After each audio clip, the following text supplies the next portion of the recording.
Hey, Soul Stories fam. We're starting a new love journey. Tell us where you're watching from. Don't forget to subscribe and join our family. Now stay with us. The story begins.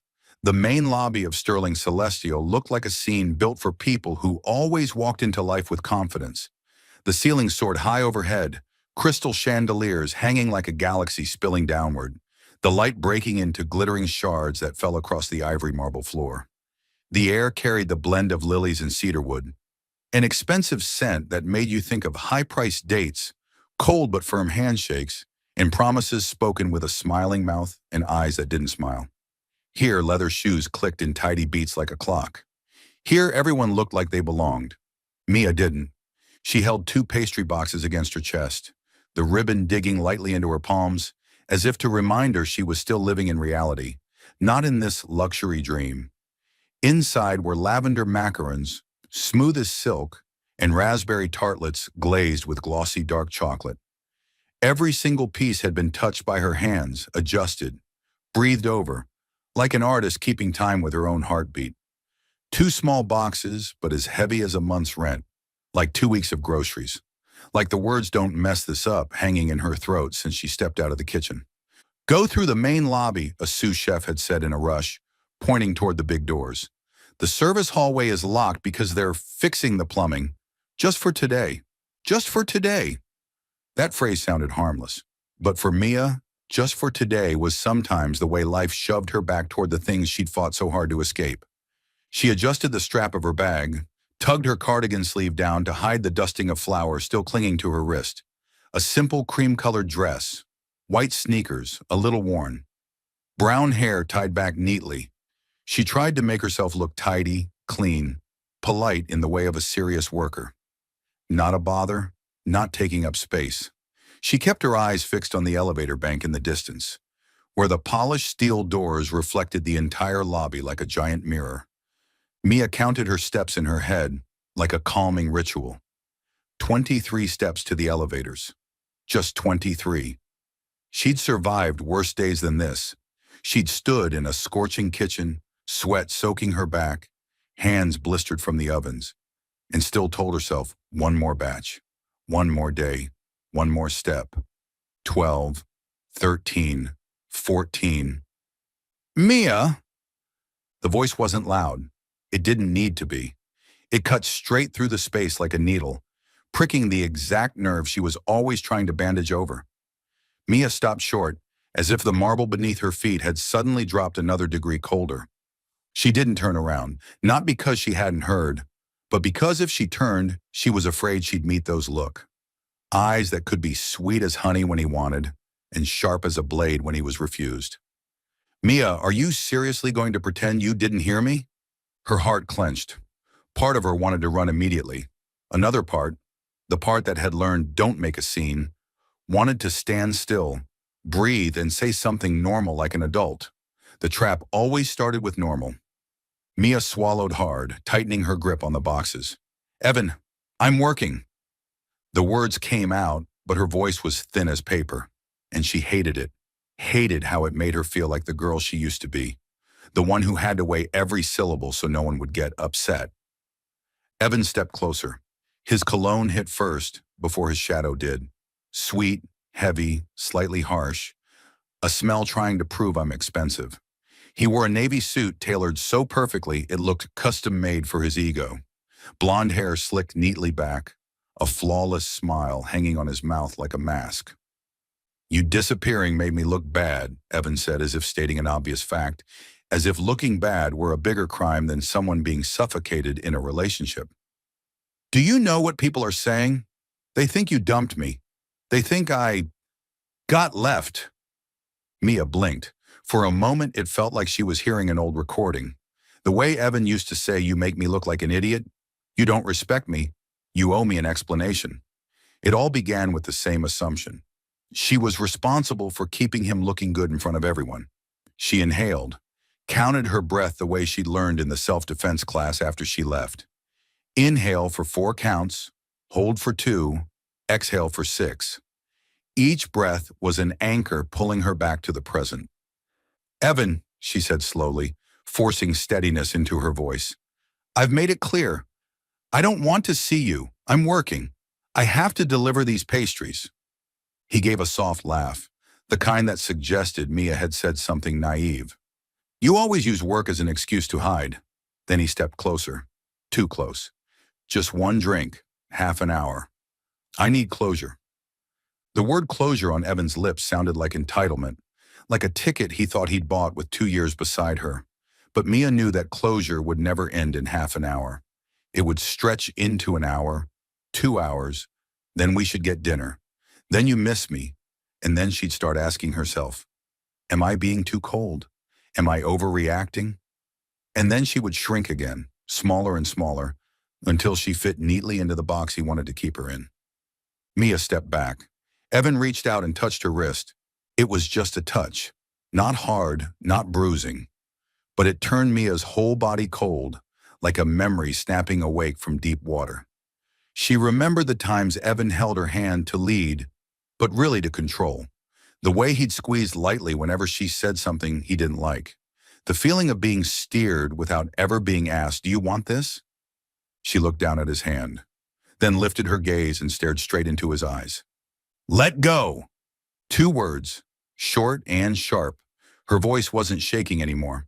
And Mia knew that, in that exact moment, Evan felt the thing he hated most. She wasn't someone he could mold anymore. Evan curled his lip, the politeness on his face cracking. Are you making a scene here? In the middle of the hotel? Let go! Mia repeated it, this time stronger. She twisted her wrist in the exact move she'd practiced. A small, sharp jolt of pain snapped her fully awake. Evan's hand slipped off. For a second, the lobby was still picture perfect. People still passed by as if nothing had happened. The front desk staff still smiled at someone. But for Mia, everything narrowed to a single straight line leading to the elevators, and the sound of Evan's shoes starting to chase after her. She didn't say anything else. No explanations. No asking permission. She ran. Her sneakers squeaked against the marble. Small, awkward sounds like a confession that she didn't belong here. But Mia didn't care anymore. She hugged the boxes to her chest like she was holding herself together, like she was holding the fragile dream she'd built with sleepless nights and scraped together days. 10 steps, 9, 8. Mia, stop! She slapped the elevator call button. Once, twice, 3 times, as if her urgency could make the machinery feel mercy. In the elevator door's reflection, she saw a girl with wide eyes, hair slightly mussed, a faint smear of powdered sugar still on her shoulder. She looked like someone who'd stepped out of a real world and crashed into a fake one. Evan's footsteps were too close. Too close. Then the elevator chimed, soft as salvation. The doors opened. Mia lunged inside without looking. Her body collided with something solid, warm and unmoving like a wall. The 2 pastry boxes slipped from her hands. In the instant, Mia expected everything to shatter. Macarons crushed, tartlets flipped, contract gone, money gone, her dreams splattered on the floor. 2 hands moved so fast it was almost impossible. Long, steady fingers caught both boxes cleanly, like catching a secret. Not a single drop, not a single thud. Mia froze, then looked up. The man in front of her was tall, broad-shouldered, wearing a charcoal suit tailored with such precision you could tell it was expensive just by looking at it. But what stole Mia's breath wasn't the price of the suit. It was the way he stood, calm, grounded, as if the world could be chaos and he would still remain unchanged. His eyes were dark and deep, not invasive, not cheaply curious, just a quiet, solid presence that made the air feel heavier, as if Mia had stepped into a pocket of safety built purely from his composure. She hadn't even managed to say sorry when Evan's voice sliced in from outside the elevator. Mia! Evan lunged forward, hand reaching into the narrowing gap of the closing doors. The stranger didn't panic. He didn't shout. He didn't make a show of it. He only shifted slightly, placing himself in front of the doors like a silent decision. Mia saw him lift one hand, his thumb pressing the close door button with the cool decisiveness of someone used to giving orders and having the world obey. The doors slid shut. Evan tried to force his way in, but the gap narrowed, until the controlled smile on his face became a streak of helpless anger on the other side of the steel. The doors closed with a soft thunk. The elevator began to rise, and for the first time in months, Mia realized she was breathing.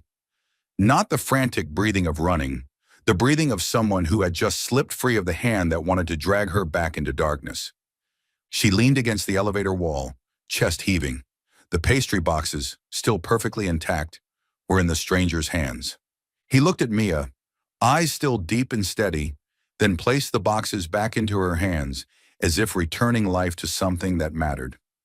"Are you okay?" he asked, his voice low, clear, not a single unnecessary word. Mia opened her mouth, and in that moment, she realized her heart wasn't only beating from fear anymore. There was something else, strange and hot and very alive, sparking in her chest.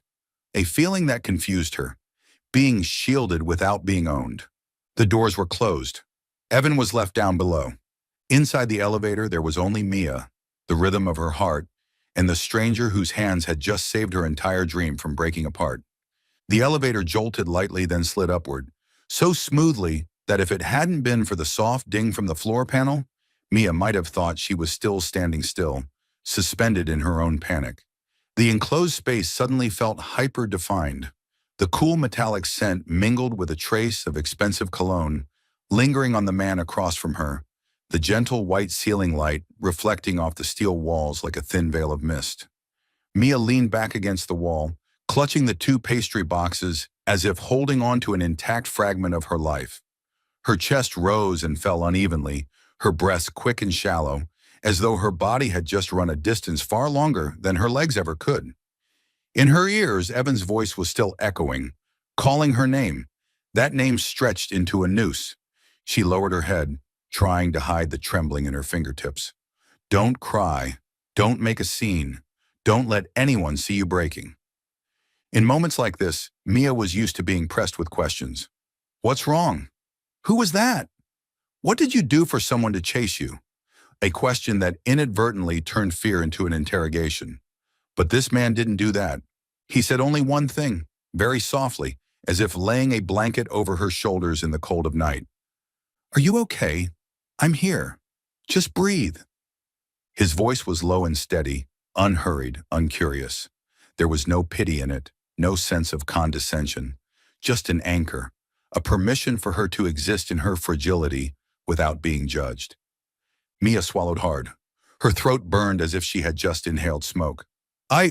I'm sorry," she blurted out, and the words made her dislike herself a little. Why was she apologizing? For being afraid? For running? For surviving? She stole a glance upward. The man stood straight, calm, as if the world outside didn't exist. The charcoal suit fit neatly across his broad shoulders. A sliver of shirt cuff showed at his wrist. Clean, understated, carrying the scent of soap and warm wood. His eyes were dark, deep, but not cold. They were like a lake, so still it made you want to place your palm on the surface and trust that it wouldn't pull you under. He was holding the two pastry boxes, not the way someone held something temporarily, but with both hands, careful, deliberate, as if they might shatter if treated casually. He extended them toward Mia, slowly, as though returning something important. "Yours," he said simply. Mia took them, her fingers brushing the cool cardboard. A strange sensation spread through her palms. Not a spark, not an impulse, but something softer and deeper. The feeling of being respected. As if, in his eyes, she wasn't a girl causing trouble, not someone being chased, but a person holding on to her work, her dreams, and her right to be safe. The elevator continued upward. The number on the panel jumped another floor. Just one floor, a very short stretch of a life. But to Mia, it felt like a small patch of sky had just opened, enough for her to breathe a little deeper. She pressed the boxes to her chest and found her voice again. "Thank you." The man gave a slight nod, his gaze never leaving her. "No need to thank me. Just breathe." And Mia did. For the first time, she breathed like someone who didn't need permission to be at peace. The elevator kept gliding upward, smooth as a promise, until it wasn't smooth anymore. A small, harsh clunk sounded inside the shaft, like someone yanking hard on a metal cable. The floor shuddered. Before Mia could even process what was happening, the ceiling lights flickered once, twice, then dropped into the dim glow of emergency mode, a muddy yellow like an afternoon that refused to end. The number on the floor display froze. Silence so quiet, Mia could hear her own heart pounding against her ribs, like someone knocking from the inside. No, not today. Please, not today. Panic surged up fast as a tide. Mia's mouth went bone dry, her palms went cold. She stared at the floor display like it was superstition, like if she looked long enough, it might start moving again out of pity. Are we stuck? Her voice came out thin and broken, like paper hit by water. Mia stepped back until her shoulder touched the cold steel wall. The space suddenly felt smaller. For a second, she wasn't in an elevator anymore. She was back in the old days, where every door felt locked, where Evan's words were walls, where she was held in place by "you're overreacting, you're too sensitive, I'm only doing this because I care about you." A box, a sealed box, a box with no way out. She clutched the pastry boxes to her chest like they were a life raft. Noah didn't rush. He didn't immediately tell her to calm down like a command. He simply shifted to the side, just enough to give Mia space to breathe, then looked at her with eyes that didn't shove, didn't pull her into attention. "Look at me for a second," he said, his voice dropping lower, gentler, like wind moving through curtains. "It's okay. Follow me." Mia tried to lift her gaze. Noah raised his hand to chest level, palm open, not touching her, just a signal. "Inhale for 4 counts. 1, 2, 3, 4. Mia followed, her breath trembling like a bird that had just escaped a cage. "Hold for 2. She held. "Exhale for 6. 1, 2, 3, 4, 5, 6. A little warmth began to return to her lungs. The panic didn't vanish, but it retreated, like an animal flinching from the light. Noah didn't stop. "Again! Inhale!" Mia held on to his, counting the way you hold a railing on a windy staircase. She realized something strange. He wasn't guiding her like a doctor handling an emergency, but like someone soothing a wounded creature, patient, careful not to startle it, not wasting words. When Mia's breathing steadied a little, Noah turned to the control panel. He pressed the emergency call button, tried a few others. No signal. He pulled out his phone. The screen lit up, then went dark again, leaving only a small line. No service. He let out a short breath, not panic, but acceptance, the way someone used to standing in situations that didn't follow a plan. He looked up at Mia. "It could be a few minutes. It could be a little longer." "Long? How long?" Mia asked, hating that her voice still shook. Noah gave the smallest shrug, like he didn't want the answer to weigh on her. "Depends on the system, but I'm here." Those last 3 words landed in the space like a new lock, shutting the door on fear, just a little. Mia suddenly felt embarrassed, for storming into the elevator like a hurricane, for dragging a stranger into her mess, for that breathing just now, too intimate, too private, like she'd allowed someone to see how close she was to breaking. "I'm sorry," she said again, faster this time, trying to cover the rawness. "I bothered you." Noah studied her for a moment, then his gaze dropped to the 2 pastry boxes in her hands. And as if he understood Mia needed something normal to hold on to, he shifted the conversation with a natural ease that almost didn't seem possible. "Yeah, what do you have in there?" he asked, tilting his chin toward the boxes. Mia blinked. In these boxes?" "Yeah." Noah leaned back against the elevator wall, relaxed just enough that Mia didn't feel cornered. "You're holding them like treasure." That made one corner of Mia's mouth twitch. Strange. One gentle tease but not mocking. One sentence that saw what she valued, rather than seeing her fall apart. Mia swallowed. "Lavender macarons and raspberry tartlets. There are mini opera cakes too." She heard her own voice soften when she talked about pastries, like just naming butter, sugar, and flour made the world less sharp. Noah watched her closely. "Lavender. Really?" "Really?" Mia nodded, then added almost without thinking, as if sliding from the edge of fear into safer ground. "My grandma grew lavender in a little garden. I I still dry it the way she taught me. No artificial flavoring.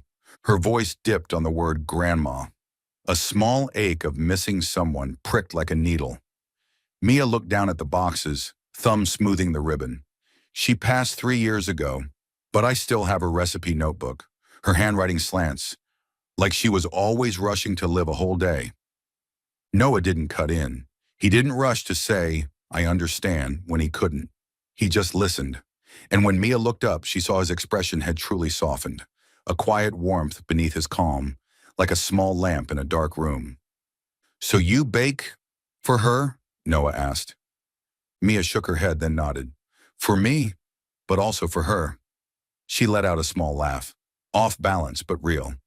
She used to say, you don't bake to please anyone. You bake to remember you can make something beautiful.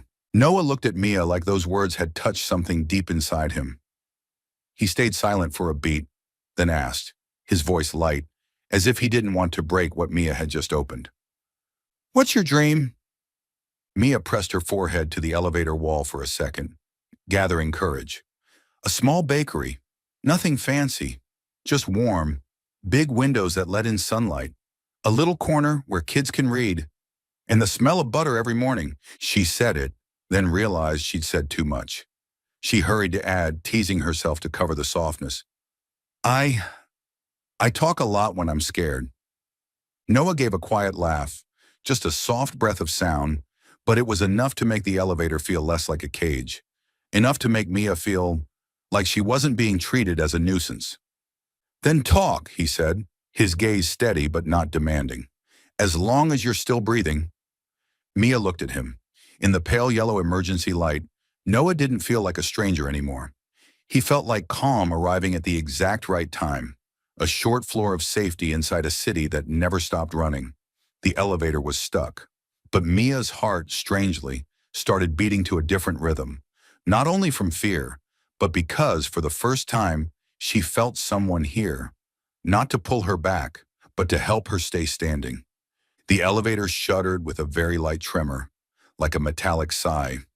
Then the number on the floor panel jumped back, glowing brightly as if nothing had ever gone wrong. The emergency light blinked once more, restoring the normal lighting, white and clean to the point that everything looked too fine. Mia was still sitting close to the wall, the two pastry boxes neatly settled on her lap, her heart beating more slowly now, but not yet at ease. Noah stood upright, calm like someone accustomed to facing danger without blinking. He glanced at the control panel, listened to the soft hum of the machinery coming back to life, then looked at Mia briefly, a look that was enough for her to understand. Don't worry, I'm here. The doors slid open with a silk-soft ding, and the instant the gap appeared, Mia knew, by a cold, piercing instinct, Evan was still there. He stood right in front of the doors, too close, as if the entire world were merely a stage for his ego. His suit was still immaculate, his hair still perfectly in place, his eyes still lit with the frightening determination of a man unaccustomed to being refused. Evan's smile was no longer polite. It was a thin line, stretched tight across his lips. Mia, he said, and the way he pronounced her name alone was enough to make her throat tighten. Mia instinctively tightened her grip on the pastry boxes. Part of her wanted to retreat into the corner, to disappear. But before fear could bloom into action, Noah stepped forward, just one step, and the order of the world shifted.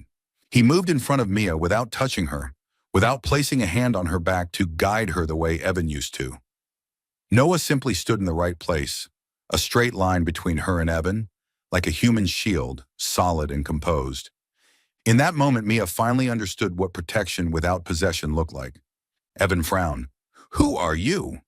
He scanned Noah from head to toe, his gaze revealing an instinctive irritation. Irritation at encountering another man he could not dominate. This is between me and me. Noah didn't smirk, didn't posture. He only tilted his head very slightly, his voice still low and even, polite enough that no one could fault it, sharp enough that no one could ignore it. She said no, Noah said. That's enough. The last four words landed like a bolt locking a door Evan kept trying to force open. Evan froze for a split second, then let out a dry laugh. She said no? Evan repeated as if it were a joke. She's just panicking. Mia, come here. I just want to talk. Mia felt a chill spread through her entire body. Just want to talk. Those words were always the doorway to her having to explain, to apologize, to soften, to not make a big deal out of it. She hated that her heart still reacted, hated that old fear still left fingerprints on her skin. Noah didn't turn back to ask Mia if she was okay. Not now, because he didn't put her in a position where she had to answer in front of Evan. He kept a space for her, a pocket of air where she could breathe without being crushed by the gaze of someone who had once made her feel small. He only looked at Evan, unruffled. You're making her uncomfortable.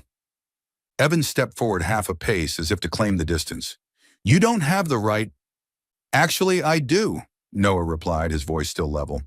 Not boastful, just a fact stated as plainly as reading the time off a watch. Mia didn't understand why Evan hesitated, but she clearly saw something cross his face. Doubt. Calculation. As if he had just realized that the man standing before him was not someone who could be intimidated by words. Noah inclined his head toward the hallway. Just a small gesture, but immediately 2 security staff appeared. Unhurried, not aggressive. They stood at a respectful distance, professional, like people trained to make trouble feel embarrassed enough to withdraw on its own. Noah didn't say throw him out. He only said lightly and decisively, please make sure she's escorted safely to her delivery destination. One of them nodded. Yes, sir. Evan narrowed his eyes. Sir? He looked at Noah as though staring at an irritating mystery. Noah didn't explain. He didn't grant Evan the privilege of knowing. He also didn't use it as a weapon to make Mia feel indebted to him. He simply stepped back half a pace, clearing the way so Mia could walk out without having to pass through Evan. Mia stood up, holding the pastry boxes tight against her chest.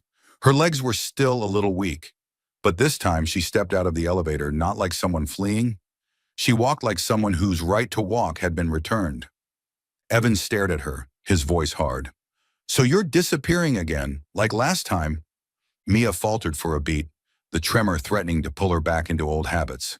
But Noah was still there, not touching, not pulling, just present, like a second heartbeat keeping her upright. Mia turned and looked Evan straight in the eye. I'm going to work, she said, and I don't owe you any more conversations. Evan looked like he was about to speak again, but one of the security staff stepped in slightly, politely blocking him. Sir, please keep your distance. Mia was escorted down the hallway, past glossy walls and the hum of elegant background music. With every step farther from Evan, another invisible cord was severed from her wrist. When she neared the door leading to the kitchen area, Mia glanced back. Noah was still standing by the elevator, tall and straight, like an uncrossable boundary. Then, as if he knew she would look, Noah stepped closer. Not too close, just enough for her to hear him over the distant noise of the lobby. He drew a business card from his inner jacket pocket. Black, simple, with only a name and a phone number. He placed it in Mia's palm with a motion as gentle as setting down a promise. If you need to get home safely, call, Noah said, his eyes never leaving her. No explanations. Mia looked at the card the way one looks at a key. Not a key to a cage, but a key to a choice. She didn't have to be alone anymore. Her throat tightened. Thank you. Noah only nodded, as if it were self-evident, as if protecting someone trembling from the past wasn't a grand gesture, but simply what a decent man does. Mia turned and walked into the staff hallway, but the business card in her hand grew warm, like a small ray of sunlight, and for the first time, in a vast city that was always cold, Mia felt she had just been treated like someone worth safeguarding, not through restraint, but through respect.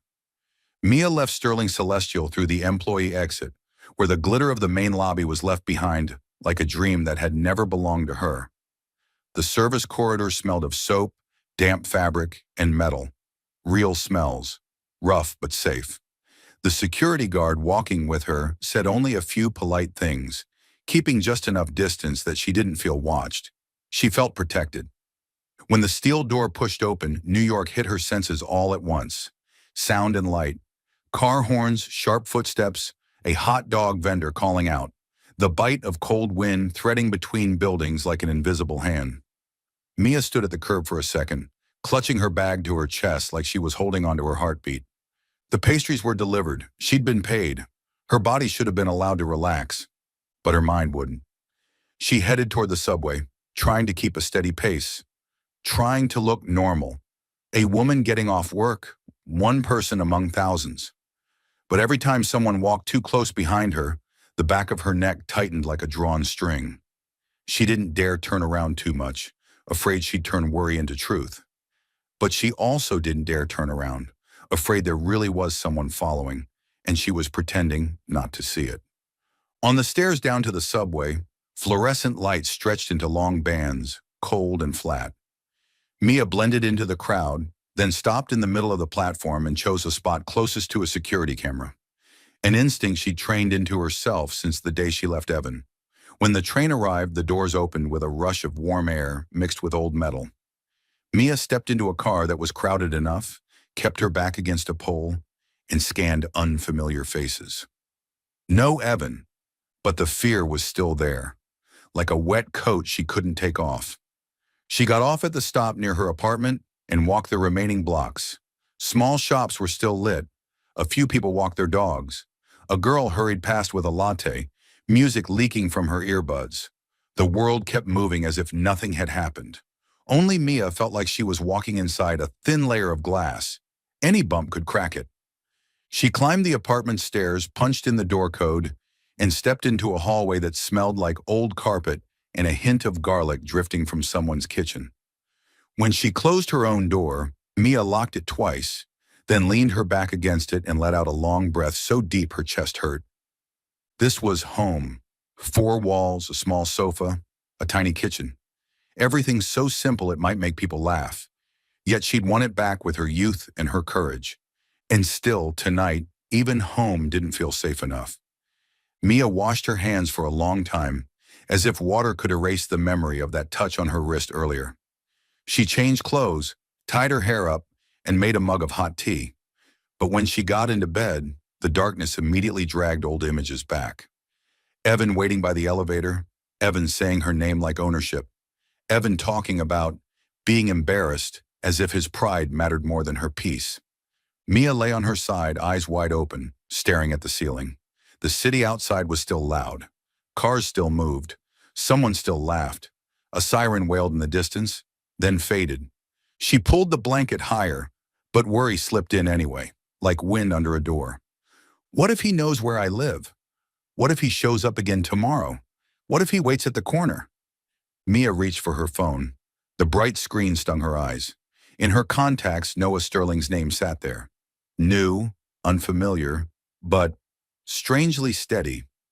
She stared at the message box, her finger hovering over the keyboard. I shouldn't bother him. I can't lean on a stranger. I made it home on my own. But then she remembered the way Noah had stood in front of the elevator. He hadn't grabbed her, hadn't pulled her anywhere, just stood in exactly the right place so Evan couldn't touch her. She remembered what he said inside the elevator. I'm here, just breathe. She remembered the business card pressed into her hand, not a leash. Mia typed a line. Hi, Noah. Thank you for helping me today. I'm sorry for texting so late. She stopped, deleted it, typed again. I'm feeling anxious. I'm scared he might be following me. The words looked stupid, small, like she was confessing weakness. Shame rose in her throat.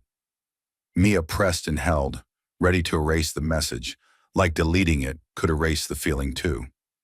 But right then, her phone buzzed softly. A new text. Sender. Noah.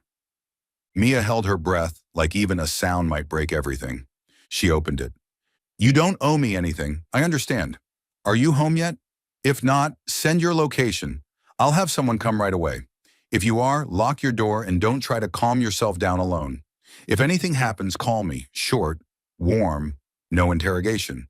No forcing her to retell details. No making her prove her fear was reasonable. I understand. 2 words that settled into her chest like a hand on her shoulder. Not squeezing, not holding, just there. I'll have someone come right away. Not a suggestive invitation, not a flashy romantic gesture. Just a decent solution. like someone quietly turning on the hallway light because they know you're afraid of the dark. You don't owe me anything. And that was what made Mia cry. The tears came without warning, burning hot on her cheeks. Mia covered her mouth, afraid a sob would slip out. She wasn't crying because she was in pain. She was crying because for the first time in a long time, a man was telling her that her safety wasn't something she had to pay for with obedience, with gratitude, or with staying. She deserved to be protected just because she was her. Mia wiped her tears, took a deep breath, then typed back with shaking but honest fingers. Thank you. Truly. Good night. She hit send and pressed the phone to her chest, as if it were a source of warmth. Outside, New York stayed loud the way it always was. But inside Mia's small room, for the first time, fear didn't sit guard at the edge of the bed anymore. It stepped back, making room for something soft as a blanket, a strange, quiet peace. Just one text. But it held Mia like a blanket. And finally she slept. Not because everything was perfectly safe, but because for the first time, she believed she didn't have to fight alone anymore. The restaurant Noah chose wasn't tucked away on some gated penthouse floor, the kind Mia had imagined for a man like him. It was in the West Village, with a glass facade looking out onto a brightly lit sidewalk where people walked their dogs, carried late bouquets of flowers, and spoke in soft laughter, as if no one in the world was chasing anyone at all. Inside, the light was honey gold, the tables dark wood, the jazz quiet but present, and the scent of brown butter in the air. An aroma that made Mia instinctively loosen her shoulders because it felt more like a kitchen than like power. Noah didn't reserve a table in a hidden corner. He chose a good table, right in the middle of the room, busy enough to feel safe, private enough to talk without being overheard. And the strangest thing of all, he arrived early. When Mia walked in, she still followed her habit of scanning the room, searching for familiar silhouettes. No Evan, no pale blue eyes waiting to catch her. Only Noah stood as soon as he saw her, his expression calm, his tall frame steady like a fixed point. You made it. He pulled out her chair, a simple gesture, unshowy, one that didn't make Mia feel like a display piece.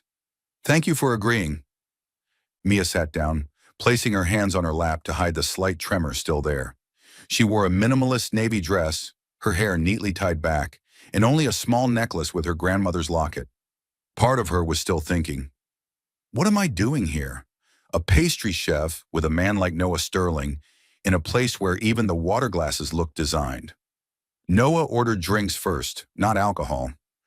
What would you like to be comfortable? He asked, his tone more like he was asking about room temperature than a date. Tea or sparkling water, Mia said. He nodded and signaled the server. Sparkling water and chamomile tea. Mia blinked. I didn't get to say, the night you texted, I guessed you had trouble sleeping, Noah said lightly, as if he didn't want her to feel seen too clearly. Chamomile helps. Mia didn't know how to thank him properly, so she just lowered her gaze and lightly touched her glass. Being cared for without being asked for anything in return, it softened her heart in a way that was hard to resist. Only after a while did Noah move to what he actually wanted to say. No beating around the bush, but not cold either. I need you to understand something about Evan, he said, looking straight at her without making her feel forced into confrontation. He won't stop because of old feelings. He stops when he loses control. Mia tightened her fingers. He's not dangerous to the point that, not the kind of dangerous where he hits you in the street, Noah interrupted gently, his voice still calm. Dangerous in the way he disrupts your life. He calls your workplace. He makes things up. He makes you feel like you have to plan an escape every day. He turns your life into a series of survival reflexes. The word survival made Mia's throat tighten, because it was true. Too true. She had lived like that for so long, she'd started to believe it was normal. Noah set his cutlery down, his hand brushing the rim of his glass, very lightly, a sign of restraint. I don't like seeing people live that way. You don't even know me, Mia blurted, then stopped, because she remembered his eyes in the elevator. He had seen enough. Noah exhaled.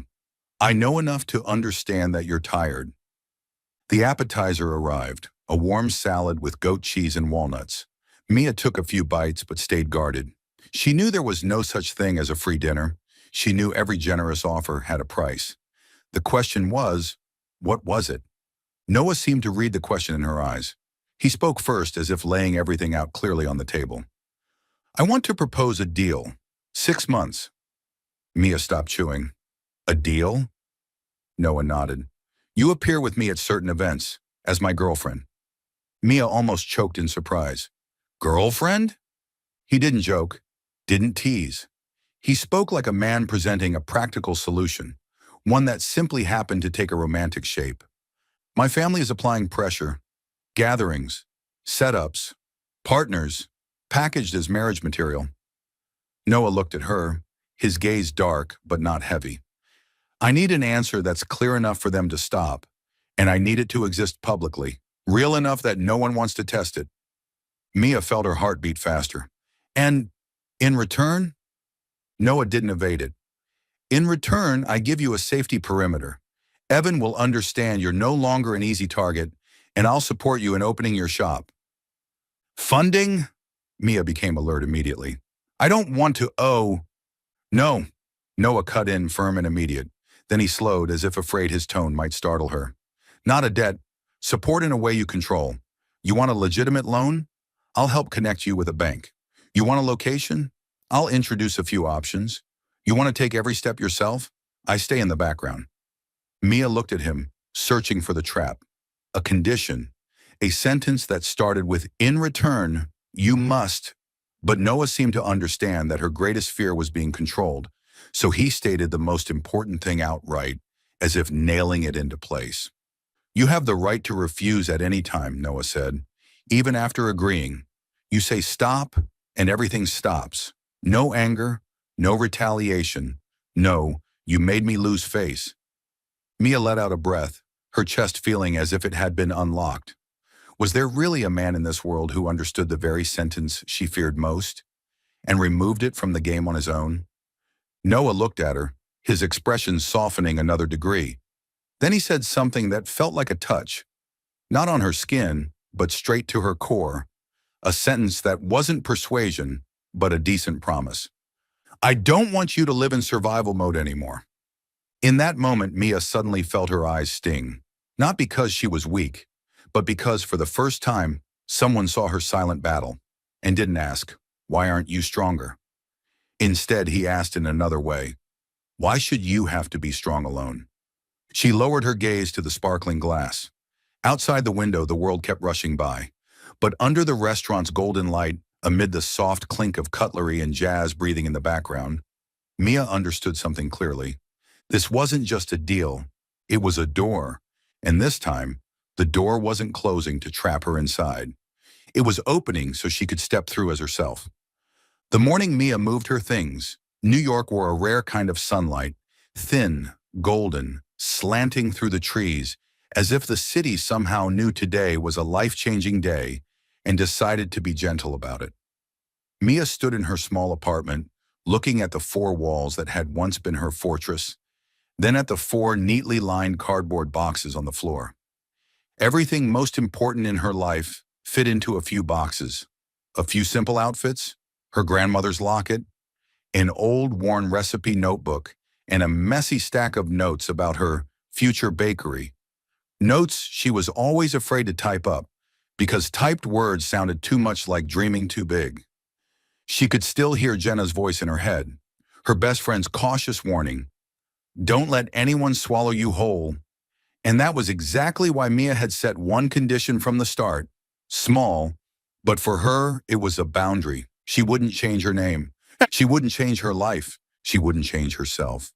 She would only change her temporary address. The car took her to Noah's townhouse, parked in front of a row of elegant brownstones.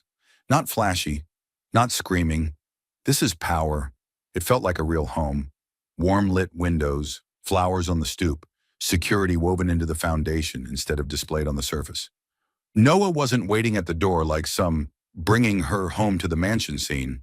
He had Marco, or a staff member, help move her boxes upstairs, and he didn't appear until Mia had already stepped into the entryway. Just enough presence that she didn't feel received, but respected. Your suite is on the 3rd floor, Noah said evenly, as if he were talking about a normal hotel room instead of a home worth more than most people's entire lives. Your own key, your own lock. You have your space. Mia tightened her grip on her bag strap. And rules. Noah looked at her, tilting his head slightly as if weighing something seriously. Only one rule.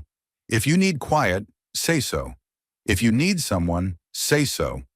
Everything else is yours.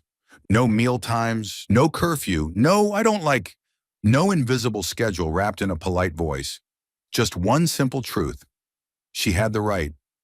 Mia's suite was bright and quiet, with a window looking down onto a small garden, green and hidden, like a rare Manhattan secret. The bedroom was larger than her old apartment, but it didn't feel cold. There was a thick comforter, warm bedside lighting, and an armchair by the window like it was waiting for someone to sit down and finally exhale. On the table sat a small envelope. Mia assumed it was paperwork, terms, a contract, the kind of thing that fit an arrangement. She opened it and found only a handwritten note.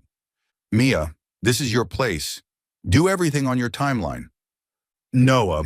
His handwriting was straight and clear, not decorative.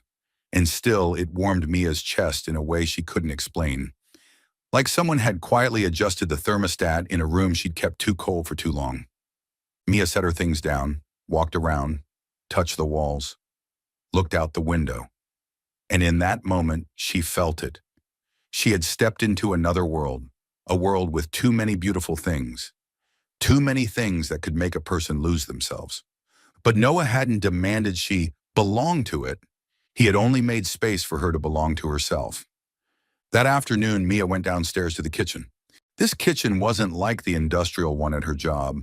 This one was clean, spacious, expensive, but it still carried the warmth of real life. A coat draped over a chair, a book left open on the counter, a small vase of flowers by the sink. And the moment Mia stepped in, she froze. One corner of the kitchen had been set up, not as a cute pretend station, a real baking corner, a high-end digital scale, stainless steel bowls, almond flour, vanilla beans, a jar of dried lavender that smelled soft and bright, even parchment paper and small tart molds. On the shelf, ingredient containers were neatly labeled, like someone had studied a baker's habits and respected every detail. Mia stood there for a long moment, not sure what the right reaction was. She was used to every kind of help coming with strings attached, but here, all she saw was a silent message. She was allowed to do what she loved. Next to the kitchen, a low bookshelf had also been prepared. Not novels, not showy coffee table books. Practical things that made Mia's throat tighten. Business plan workbooks, permit checklists, templates for ingredient costing, a few books on running a small shop, and a thin folder labeled potential locations, rental listings, neighborhoods that fit, numbers written neatly in the margins, square footage, price, foot traffic. Not I'll handle it. You choose. Mia swallowed hard. Something unfamiliar rose in her chest, the feeling of being seen as someone with a future, not someone running from a past. She was still standing there when Noah walked into the kitchen. No knock like, "This is my territory." He moved slowly, keeping distance like someone who understood boundaries. In his hand was something small. Before Mia could ask, he set it down on the edge of the counter, right by the baking corner he'd prepared for her. A small wooden sign, simple black lettering. Mia's Corner. Don't touch. Mia stared at it, then at Noah, then back at the sign, and suddenly laughter burst out of her. Real laughter, not polite laughter. It rang through the large kitchen like a tiny bell, startling Mia herself because it had been so long since she'd heard her own laugh like this. Not laughter to smooth things over, laughter because her heart had just bumped into something too adorable to handle. Noah smiled too, quietly. Not a triumphant smile, just the kind of smile from someone who'd just seen her come back to life. "I didn't know what kind of humor you like," he said in that low voice. "So I went with simple." Mia reached out and touched the sign, her fingertips tracing the letters in Mia, as if she were touching her own name to confirm it still belonged to her. "You're worried someone's going to steal my almond flour?" she teased, but her voice had gone soft. I'm worried someone will touch what's yours without asking, Noah said calmly, as if it were the most obvious thing in the world. You've had enough of that. The words landed gently, but deep. Mia stood in the middle of the kitchen, in the middle of a small corner that carried her name, inside a house that was unfamiliar but didn't swallow her whole. And for the first time in a long time, her future didn't feel like something she had to hide. It had a place to stand, a bookshelf, a kitchen corner, and a ridiculous, sweet little sign that made her laugh, like someone starting to live again, bit by bit, inside safety that didn't require permission. Their first public debut arrived faster than Mia had expected. Chelsea lit up like a film reel, bands of white light spilling from galleries onto the sidewalk, the sharp click of high heels on concrete, soft laughter clinking like crystal, the scent of expensive perfume blending with fresh paint and wine. Outside the gallery, clusters of well-dressed people stood together, talking about art with the kind of confidence that suggested everyone had been born, knowing how to read light and form. Mia sat in the car, her hands resting on her lap, still trembling. Not trembling from fear of being seen, but from the feeling that she was stepping into a world that had once forced her to make herself smaller just to survive. In her midnight blue silk dress, flowing like water, Mia could still hear the echo of the sneakers she'd worn that day in the hotel lobby, ringing loudly in her memory. She took a deep breath, but the air in her chest felt blocked by an old question. Do I really belong here? Noah sat beside her, silent for a beat, giving her time to steady herself. He wore a black suit, a white shirt, the collar open by one button, formal enough, unmistakably New York, but not coldly perfect. Streetlight cut a clean line along his jaw, his dark eyes resting on Mia, the way one looks at something that deserves to be kept safe. He didn't ask, "Are you okay?" in a way that forced her to answer. He said just one thing, practical, grounded, and quietly saving. "If it gets overwhelming, squeeze my hand twice. We leave." Mia looked at him. "Really? Really?" Noah nodded as calmly as if he were talking about changing an item on the menu. "No reason needed, no permission required." Something inside Mia softened. This was the difference she still wasn't used to. With Noah, there was always an exit that was respected. No one used kindness as a trap. Noah stepped out first, then walked around to Mia's side. He held out his hand, not pulling, just waiting. Mia placed her hand in his. Noah's hand was warm and steady, but didn't tighten. It felt like a railing, there if she needed it, without turning her into someone being led. They walked into the gallery. Inside, spotlights illuminated the artworks like exposed secrets. Abstract paintings, metal sculptures, and black and white photographs of the city. Conversations floated by, just thoughtful enough to sound tasteful, just light enough that no one had to stand behind their opinions. Mia heard her heartbeat in her ears. She felt as though every passing glance was measuring her, who she was, where she came from, why she was standing next to Noah Sterling. Noah placed a hand at her back, not low, not possessive, just exactly where it made her feel she wasn't alone. He introduced her to the first person, a silver-haired man with a professional smile and a handshake that felt like signing a contract. "Noah," the man laughed. "Finally. And this is—" Noah glanced at Mia briefly, as if asking permission with his eyes. Then he spoke, clearly, openly, without hedging, without the dismissive, "just a friend." "This is Mia," he said, "and she's the best pastry chef I've ever met." The introduction landed like light. Not "this is my girlfriend," which would have turned Mia into an accessory, but "she's exceptional," placing her value on the table first, inviting people to see her as someone with ability, not decoration beside power. Mia blinked, her throat warming. The silver-haired man laughed. "A pastry chef? Wonderful. I like people who actually make things more than those who only talk about concepts." Mia caught the rhythm and smiled. "Then you'll like me tonight. I don't talk about concepts, but I can tell good butter from cheap butter by smell."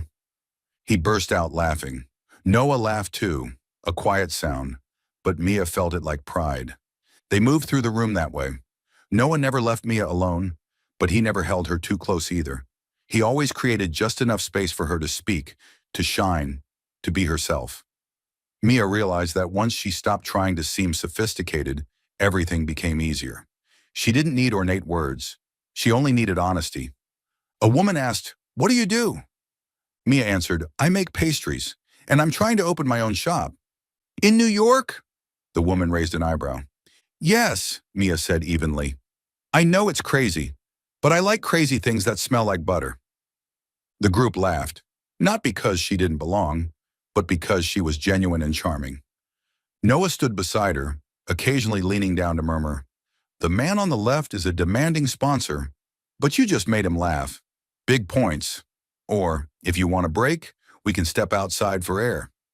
And each time Mia felt her heart settle another notch, like someone beginning to believe she could stand in a room full of eyes without armor. She shone in her own way, not sparkling like a diamond, but warm like an oven. At one point, Noah handed her a glass of water. "Okay?" he asked. Mia didn't say fine just to move on. She looked at him and squeezed his hand once. Not twice. Once, as if to say, "I'm still here, and I'm doing this." Noah understood. He gave a very slight nod. By the end of the night, when they left the gallery, Mia realized she wasn't nearly as exhausted as she'd expected. She was tired, yes, but it was the kind of tired that comes from living honestly, standing upright, and not having to apologize for existing. Elsewhere, though, the story was already turning in a familiar, darker direction. Evan heard, through an acquaintance, through a photo on social media, through a whisper in a group chat. Mia had appeared with Noah Sterling at a gallery. They looked like they were dating. Evan began to steer the narrative the way he always did, switching roles, turning himself into the victim, turning Mia into the ungrateful one. He spread insinuations that Mia was climbing, that she was calculating, that she didn't know her place. But this time, public opinion was no longer a door he could slip through to reach her life, because Noah didn't play the silence game and leave Mia to absorb the damage alone. Because the safety perimeter had been built in the way Evan hated most, through clear, public, unmistakable presence. And most importantly, Mia was no longer alone in the dark.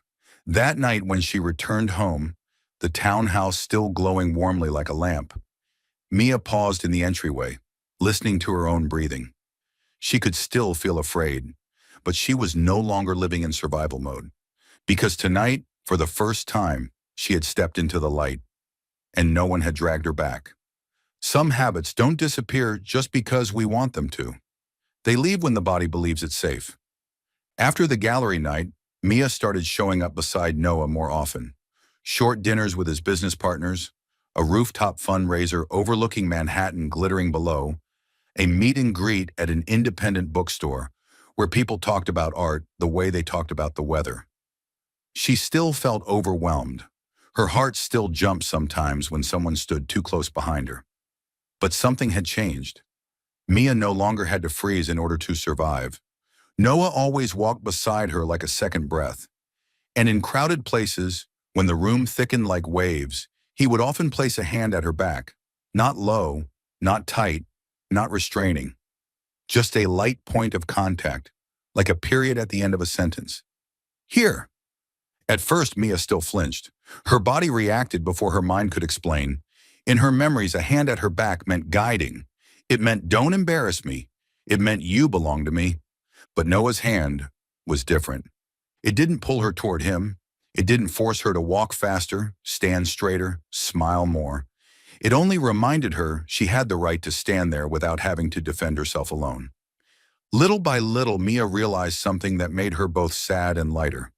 She had lived too long in a world where every touch had a price, and now for the first time, someone was touching her to give freedom back, not to take it away. One rainy night, New York turned into a soundtrack of water. Rain tapped against the townhouse windows like impatient fingertips. Outside, traffic lights stretched into red and green smears across the wet street. Mia had tried to go to bed early, but her mind kept running. The habit of vigilance still sometimes bubbled up, like trapped air. Evan was still somewhere in this city, and sometimes fear didn't need proof. It only needed a memory. So Mia went downstairs to the kitchen. The downstairs kitchen was quiet. Only the soft hum of the range hood and the tick of the wall clock, as if it were counting calm breaths for her. Mia tied on an apron, opened the flour drawer, pulled out butter, and cracked eggs. She did everything slowly, carefully, like a ritual. When her hands stayed busy, her mind stopped sprinting. She was whipping buttercream when she heard soft footsteps on the stairs. Noah appeared in the kitchen doorway without turning on another light. He wore dark lounge pants and a plain t-shirt, his hair slightly messy, as if sleep had called him back and he'd answered. In the warm kitchen glow, he looked normal in a way that surprised Mia. Not Noah at events, polished, untouchable. This was Noah in real life, just a man who also had sleepless nights. "You're not asleep?" he asked, his voice faintly rough from waking. Mia gave a small smile. "The rain woke me up." Noah looked at the bowl of buttercream in her hands. "And your solution is baking?" "My solution to everything," Mia said, then nodded at the spoon. "What are you doing down here?"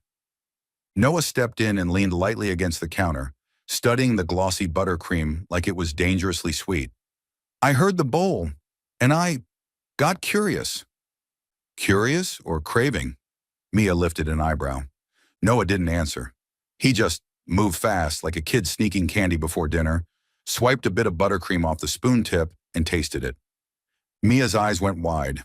"Noah!" He chewed slowly, face completely neutral, but his eyes flashed with a mischievous spark. "Quality control." "Who are you to do quality control?" "Someone who lives in this house," he said blandly. "I have a right to know when vanilla is taking over my property." Mia laughed. A real laugh, natural as breathing. "You still taste like an 8th grader." Noah arched a brow. "I've never been caught." "That's because you've never met me." Mia held up the spoon like a warning. Noah lifted both hands to shoulder height, pretending to surrender. "All right, I'm innocent." Mia bent back over the bowl and kept mixing, but the laughter stayed in her chest like a small flame. She didn't realize Noah had stepped closer until he said softly, "You've got flour on your face." By reflex, Mia raised her hand to her cheek, but Noah's hand was already up. His movement was slow and clear, so she could see it coming and stop him if she wanted. His fingertip brushed her cheek, brief, warm. Mia went still. In that moment, the whole kitchen seemed to be quiet.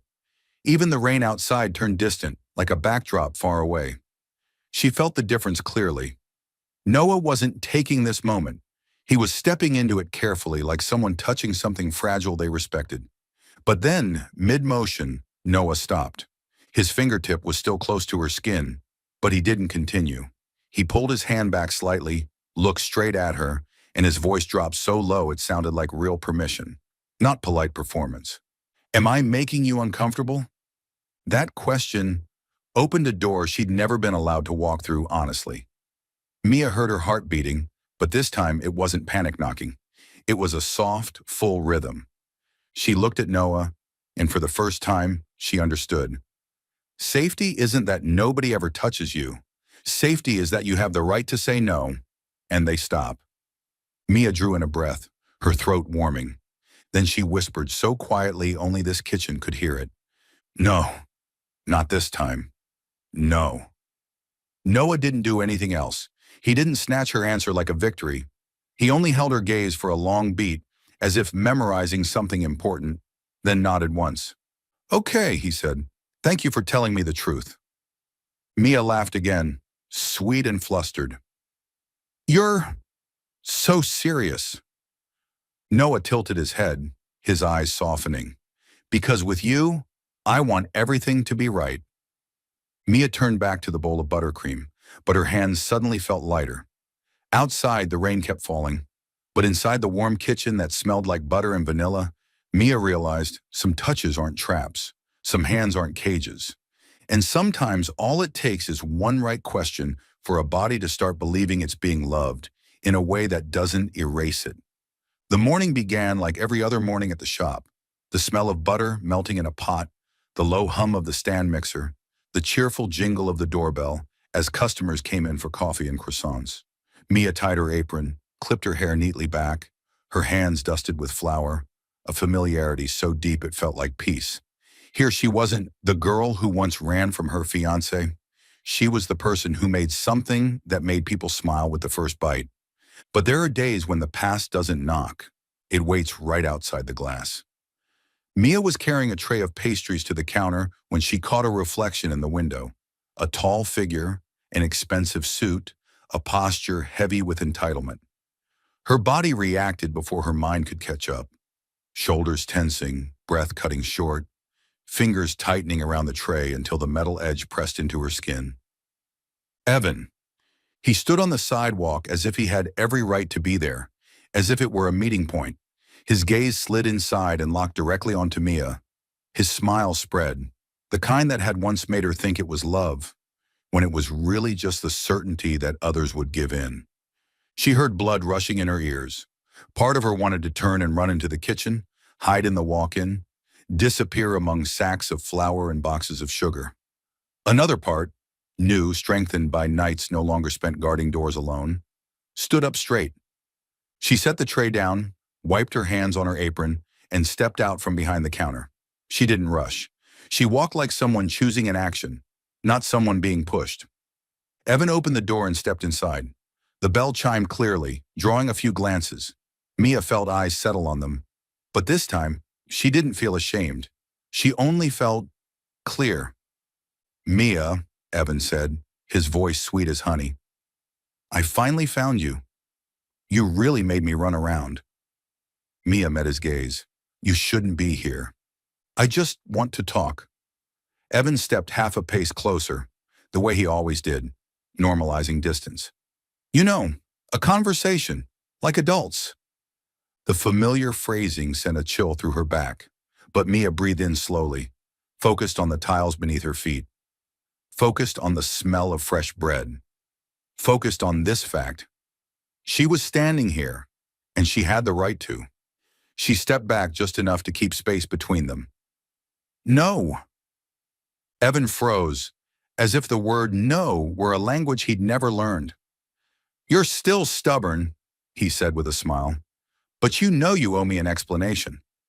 The word "oh" sparked heat in her chest, not impulsive anger, but clear, lucid anger. The anger of someone who had finally realized she'd been taught wrong. She took out her phone. Evan's eyebrow lifted immediately, his tone shifting. "Who are you calling?" Mia dialed Noah's number.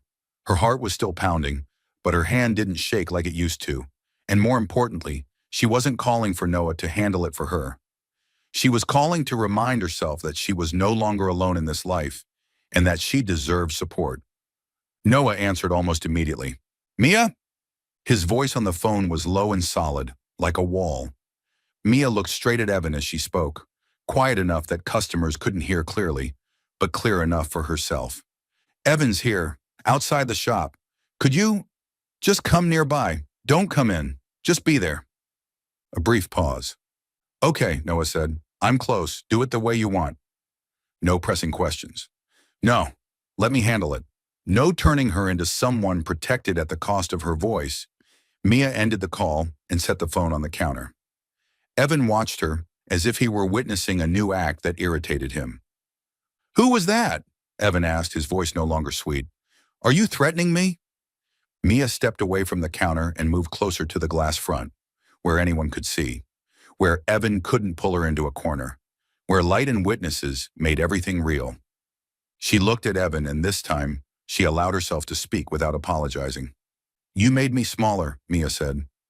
Each word landed like it had been placed carefully on a table, steady, precise. "You made me believe that if I didn't do what you wanted, I was the one in the wrong. You called control caring.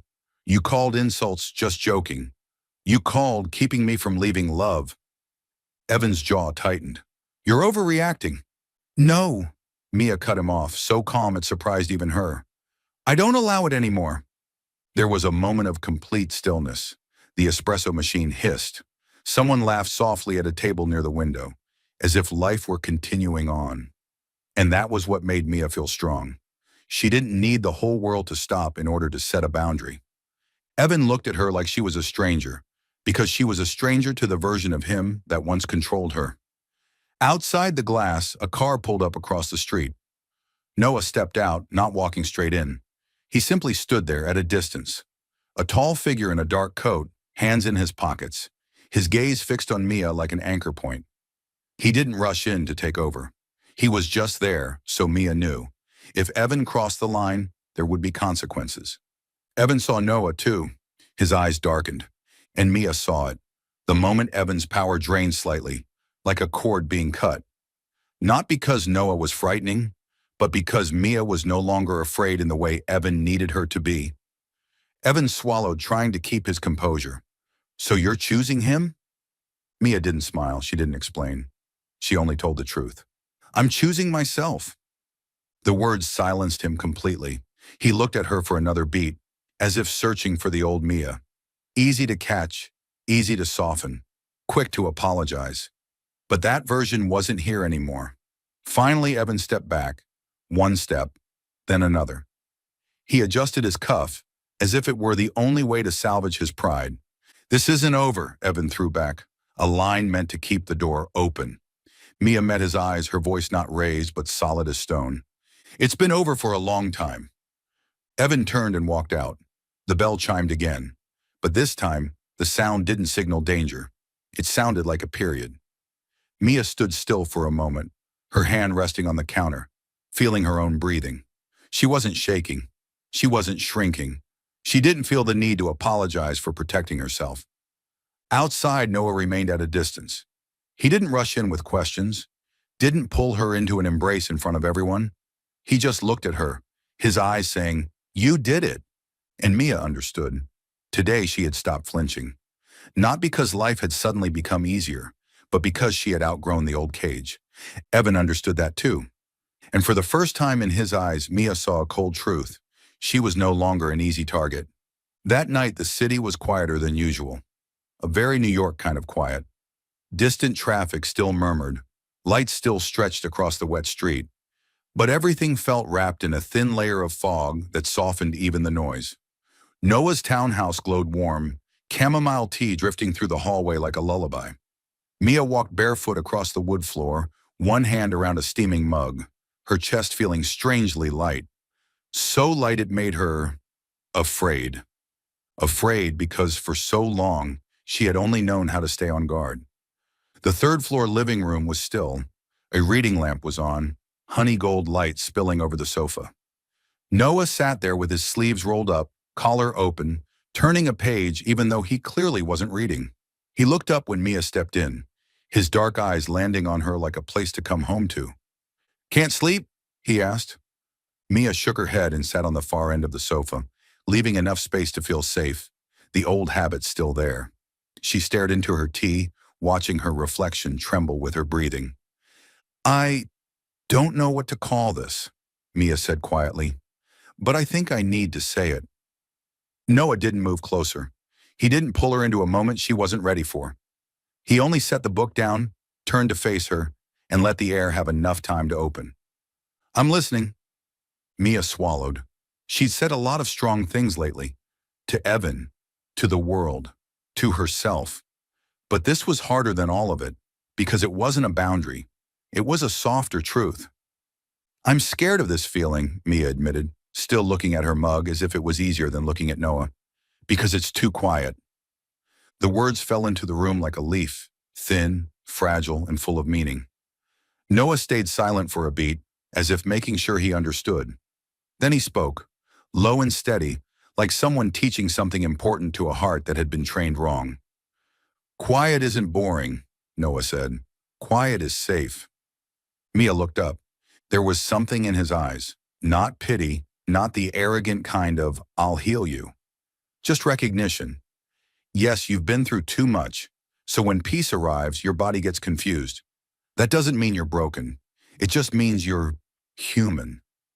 "I'm used to everything having conditions," Mia said, her voice trembling slightly. "Used to being treated well, and then having to pay for it later. Used to people saying they love me, but making me smaller." Noah watched her, his dark gaze holding every word with a respect that felt almost solemn. "I don't want you to get smaller," he said. "I want you to be your full size." A tiny smile touched Mia's mouth, then turned into a sigh. She set her mug on the table, lacing her fingers together as if to stay steady. I don't know what I'm doing, Noah, she said honestly. I'm scared that if I let myself be happy, I won't react fast enough when it disappears. Noah leaned in slightly, not closing in, just moving enough for her to feel him near while still having room to retreat. Look at me, he said. Mia did, and her heart, the thing that always stood guard, softened. You don't have to be good at love right away, Noah said. You just have to be real, and you are. Mia gave a small laugh, eyes stinging. You make me want to believe. Noah inhaled slowly, like he was holding himself back too. I won't force you to believe. I'll just stay here long enough for you to see it for yourself. In that moment, Mia realized her hands had stopped gripping. Her shoulders had dropped from their defensive lift. She looked at Noah, the man who kept the right distance, who had asked, "Am I making you uncomfortable?" Who had given her the power to say stop. And she understood. Some people don't come to claim you. They come to stand beside you. Mia shifted closer. Just a small movement, but it was a century inside her body. Noah shifted too, slower than she did, like he was handing the choice back to her. He stopped when the space between them was only one breath. Can I? Noah asked, his voice faintly rough. Not because he was sure, but because he respected her. Can I kiss you? Mia smiled through wet eyes. You still ask. I always will, Noah said. Until the day you pull me in yourself. Mia lifted her hand and touched his collar, her touch trembling, but not hiding, and her answer was only the smallest nod. Noah kissed her. Not brutal, not possessive, not the kind of kiss that marks. It was sweet and shaking, like two people finally allowing themselves to step into happiness on their own feet. His lips were warm, his pace was slow. Mia felt like she was learning a language again, one she'd only known in a distorted version before. She exhaled, and for the first time, she wasn't afraid of someone being close. When Noah pulled back, his forehead rested lightly against hers, their breaths mixing in the golden light. We don't need the contract anymore, Noah said softly, like he was untying an invisible cord from her wrist. No agreement, no roles. Mia closed her eyes for a beat, feeling the words we don't need spread through her chest like warm water. Then she opened her eyes, looked at him, and spoke with a softness that still held steady. I know, Mia whispered, but I want to stay. Noah didn't speak for a few seconds. He only looked at her, like he'd just been given the most precious thing in his life, willingness. Then stay, he said, as yourself, at your pace, in the way you want. Mia leaned her forehead against him, smiling through tears. Outside, New York still shone like every other night. But inside that warm, quiet townhouse, Mia understood for the first time, peace isn't emptiness. Peace is love, when it doesn't need threats to be held. A year later, New York was still as rushed as ever. But that morning, on a quieter corner of Brooklyn, the city slowed by a beat because of the smell of butter. Not the kind of butter you find in upscale restaurants. Real butter. Warm, golden, fragrant enough to make passers-by stop as if tugged by an invisible thread. Butter mingled with vanilla, with a faint trace of honey, an aroma that didn't announce its price, but softened the heart all the same. On the glass door, a new sign hung. Simple, elegant, heart and honey. Mia stood behind the counter, adjusting her cream-colored apron, her grandmother's locket resting at her collarbone. Morning sunlight poured through the windows, spilling across the wooden counter and onto trays of pastries, lined up like a composition in sugar and flour. There were flaky croissants, glossy berry tarts, lavender-hued macarons that felt like a quiet remembrance. And in the smallest corner of the display, she placed a chocolate torte made from her grandmother's recipe. The very definition of honey on everything. No need to show off, just right. She heard her staff laughing softly in the kitchen. No longer was it just Mia running solo through the morning rush, shoulders hunched, fear nipping at her neck. Now she had a team. Maria running the hot kitchen and lovingly yelling whenever Mia tried to do too many things at once. A curly-haired barista who called customers by name like family, a young woman who decorated cakes with hands as precise as embroidery. The rhythm of the shop moved steadily and warmly, And most importantly, it belonged to Mia. Freedom, dignity, and something even harder than capital, the feeling that she deserved to stand here. The doorbell chimed for the 30-something time that morning. The shop was small but full. A neighbor walking a dog stopped in for a cinnamon roll. A young couple came in with laptops, ordered 2 lattes and a croissant to work, but really just watched each other. There was even a serious-looking middle-aged man who resembled a professor, who always ordered the same thing, honey butter brioche, then sat reading the paper as if his world would collapse without it. Mia watched the scene, her eyes stinging, not from exhaustion, from happiness with a tangible shape, a tiny bakery, human voices, warm aromas, in a future that no longer required running. The door opened again, and with a sweetness that had become almost ridiculous by now, Noah walked in as if this were his office. He wore a dark jacket, his hair slightly tousled by the wind, hands in his pockets, the posture of such a regular that the staff didn't even ask. The barista smiled. "The usual." Noah nodded. "The usual." Mia raised an eyebrow from behind the counter. "Are you here for coffee or to steal samples?" Noah tilted his head, putting on an innocent look. "I'm a loyal customer. I contribute to revenue."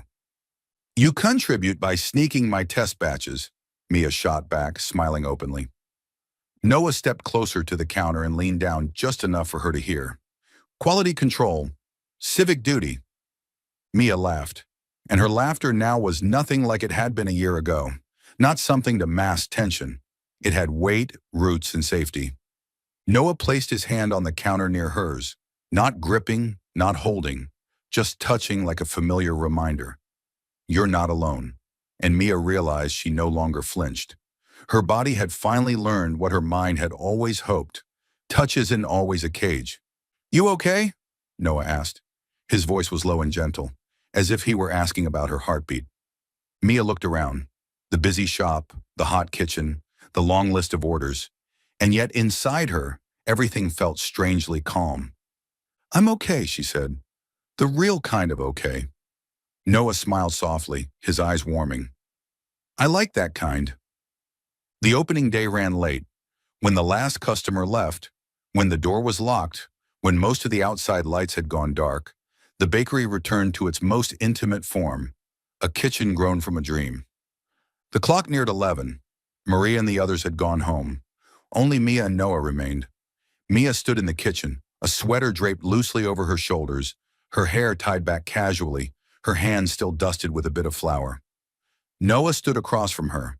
No suit, no gallery lights, just him, a man exactly where he belonged. "Do you remember the first day?" Noah asked. Mia smiled. "The day I crashed into the elevator like a sugar and butter bomb?" Noah laughed. "Yeah, and I saved the pastry boxes." "And you shut the doors right in his face," Mia said softly. "I still remember the sound. It felt like a period." Noah stepped closer. He didn't rush, didn't turn the moment into a grand, staged proposal. He simply took a small box from his jacket pocket. Plain, no logo, no flashy diamonds. "I want to ask you something," Noah said. Mia looked at the box, her heart racing, but she wasn't panicking. She felt warm, like honey spreading over fresh bread. Noah opened the box. Inside was a slender, delicate ring, just enough, like a promise spoken at the right volume. "Not because of a contract," Noah said, his voice slightly rough. "Not because of appearances. Just because I want to wake up every day, knowing my home is wherever you choose to stay, with your name, with your freedom." Mia looked at him for a long moment. Then she smiled, tears shimmering like powdered sugar. "I thought I'd be afraid," she whispered, "but I'm not." Noah lifted his hand, brushed a streak of flour from her cheek, an instinctive motion, then paused for half a beat, that familiar habit of respect unchanged. "Am I making you uncomfortable?" Mia shook her head. "No. This time, no." She held out her hand. Noah slipped the ring onto her finger right there in the bakery kitchen, amid the scent of butter, the faint hum of the refrigerator, and the warm yellow light like a lullaby. No guests, no stage, Just two people in a dream that had become a real address. Mia pulled Noah closer and kissed him.